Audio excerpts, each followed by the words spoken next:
Hello, my crypto curious. You will be surprised to know that in some countries, people are now using USDT, which is Tether instead of banks. What? Really? Yes. USDT is replacing traditional banks in some part of the world. Let me explain you how and why this is happening. Let's first understand what are stablecoins. Stablecoins are a type of cryptocurrency, but their value doesn't jump up and down like other coins. They stay steady, usually tied to the value of a real currency like the US dollar. USDT is one of the most popular stablecoin. It's like a digital dollar. Let's take an example of Argentina, right? Argentina has a big problem with inflation. Their currency, the peso, keep losing value. Many times inflation even crossed 200%. That means if you had 100 rupees today, it would be like 50 or less in just a few months. Scary, right? That's why people in Argentina are using USDT to protect their money. They use it to buy groceries, pay bills, and even get their salary in USDT. Many people save in USDT too because it doesn't lose value as fast as their local currencies. Now, what about Turkey?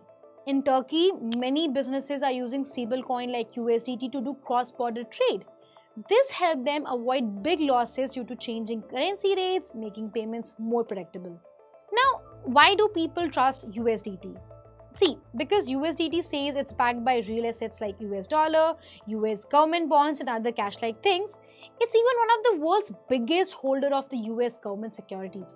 So even people who can't access real dollars can use USDT as a digital alternative. But here's a catch. USDT has had many controversies. In 2021, a US government agency fined Tether $41 million for saying that every USDT was backed by one-to-one, like by cash, which wasn't true at that time. They were actually using a mix of things including commercial paper, which is a type of short loan, which is not always safe. You must be like, Tether and crime? Sadly, Tether has also been used by some bad people like drug dealers and terrorist groups because A, it's fast, B, it doesn't need paperwork, and C, it's not being watched by strict banking rules.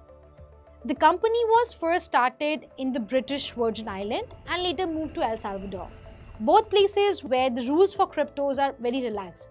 That's why regulators around the world are trying to keep an eye on it, but it's hard. Despite all these, Tether USDT is still the king of stablecoins, which is why it holds more than 80% of the market share. It's used all over the world, trusted by millions, and plays a big role in crypto market. So if you're curious about crypto and wanted to learn more in simple language, check out my other videos on this channel. And don't forget to join my Telegram channel. I share free crypto tips and updates. Link is given in the description box. See you in the next video. Bye-bye.